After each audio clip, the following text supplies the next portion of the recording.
Good day, fellow investors. I was just reading Bloomberg, and the situation in the markets, the news, the big deals reminded me of one of Warren Buffett's biggest warnings for us investors, for markets, and that's the mismatch between asset durability and the liability taken to buy that asset.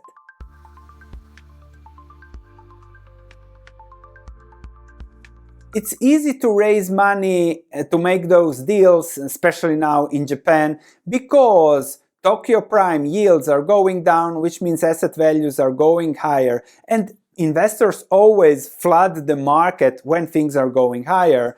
On top of everything, financing costs remain low, and you can see many deals being done there, like everything, let's make some money, let's play the trend. However, the prices have just been going up. So if you make a deal now, you're paying more than in the past.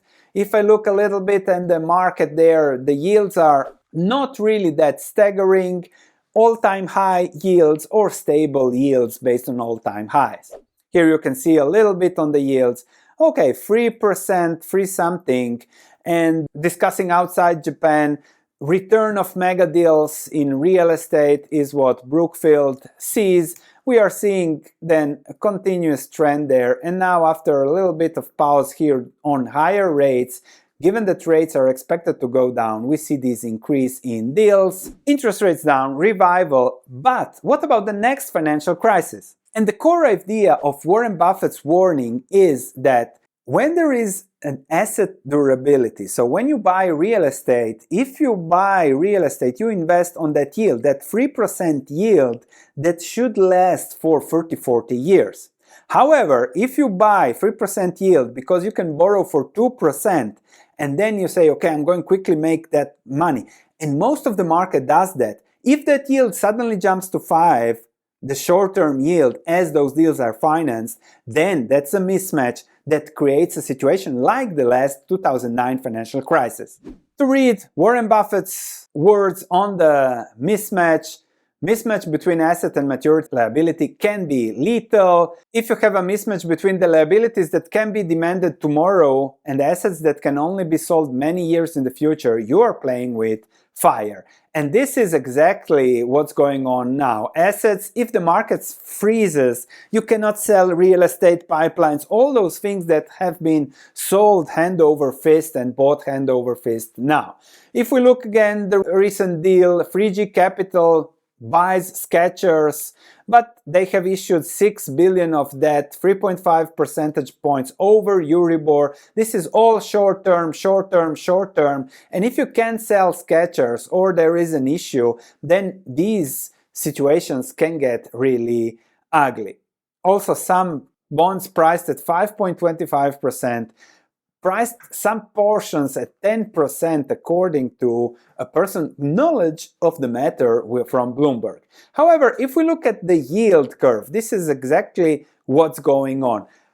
The market is borrowing here short-term to buy long-term assets. And we see here already the long-term durability, the interest, the yield is already higher. If a high-yield bond needs to borrow at 30 years to match that long-term asset duration, you need to borrow at 10-11%.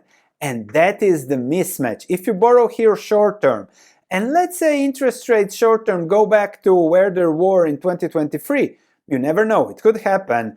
And that is something that could, let's say, create an issue. Similarly, in Europe, look at the short-term rates, and then longer-term rates are growing, even if they are still low because of distortions of the ECB. And this has created low financing, creates more need for deals, more money, more flow, more refinancing and things like that, which led to the following situation. If you just look at the global bond market over the last years, really it doubled almost over the last 7-8 years. That's huge growth on that low interest rates borrowing. But if we look at the spreads, those are not really huge. And you can see here also low spreads, and then when the markets change, then those spreads go crazy, and this is the shock And this is what happens when the mismatch gets exposed. Here the Fed intervened, printing money,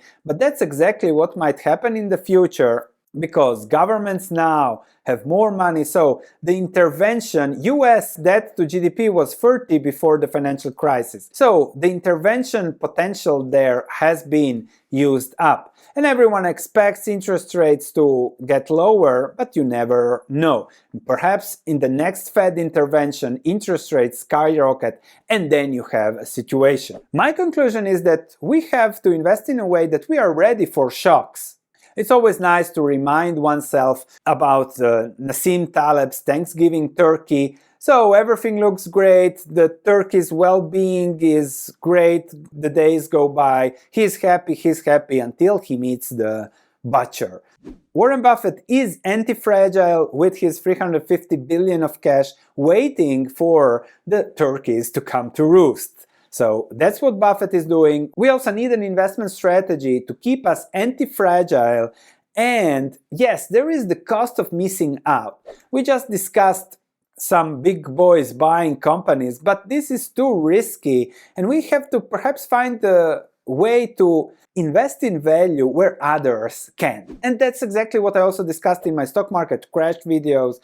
If you go and buy companies that have market caps under a billion, 1-2 billion, the big boys cannot play because you cannot buy 50 million of a billion-dollar company without raising the price 50%. So staying nimble, building the portfolio so that whatever happens, you are okay, might even increase your level of wealth even if there is a huge crash, financial crisis that will not look like 2009. I think the Fed will going to print, then we might have inflationary shocks, which is something that we will discuss still in the future. Thanks for watching. Keep in mind Warren Buffett's warning when it comes to investing today.